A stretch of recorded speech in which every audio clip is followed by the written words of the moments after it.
Europe হচ্ছে young জেনারেশনের স্বপ্ন। স্বপ্ন, হাজারো যুবকের স্বপ্ন এই ইউরোপ, আচ্ছা ইউরোপ আসা। আসসালামাইকুম বন্ধুরা, আমি ইউরোপের বুকে পেয়ে গেছি মেহেরপুর জেলার একটা ছেলে। তোমার নাম কি? আমার নাম মোহাম্মদ আশিক মিয়া। আশিক মিয়া। বাসা? বাসা মেহেরপুর জেলা, মুজিবনগর উপজেলা, জয়পুর গ্রাম। জয়পুর গ্রামের একমাত্র ইউরোপ। জয়পুর গ্রামে আমি প্রথম ইউরোপ। একমাত্র তুমি প্রথম ইউরোপ। এখানে আসা কতদিন? ৭৬ দিন। কি ধরনের কাজ করা হয়? এখানে আমি মূলত এখন এগ্রিকালচারে কাজ করছি। ওকে, তো 3 মাসের ভিতরে আসা হয়েছে শুনলাম। তুমি নাকি টিআরসির ফিঙ্গারও দিয়েছো? হ্যাঁ, ইনশাল্লাহ আল্লাহর রহমতে আমি টিআরসি কার্ডের ফিঙ্গার দিয়েছি।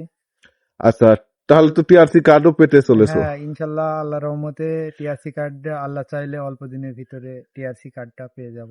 আচ্ছা, নতুন এবং তরুণদের জন্য কি বলতে চাও, যারা আসতে চায়? তরুণদের জন্য যারা আসতে চায় ইউরোপ, সবাই ইয়াং জেনারেশনের তো নেশাই হচ্ছে ইউরোপ। স্বপ্ন। ইউরোপ স্বপ্ন, কিন্তু স্বপ্ন দেখা ভালো, কিন্তু কপালে যদি না থাকে, ভাগ্যে তকদিরে যদি না থাকে, আপনার টাকা থাকলেও আপনি ইউরোপ আসতে পারবেন না, ভাগ্যে যদি না থাকে। ওকে, যদি আপনার টাকা থাকে আপনি কিন্তু ইউরোপ আসতে পারবেন না। ইউরোপ আপনার যদি তকদিরে লেখা না থাকে। ধন্যবাদ বন্ধুরা, থ্যাংক ইউ সো মাচ।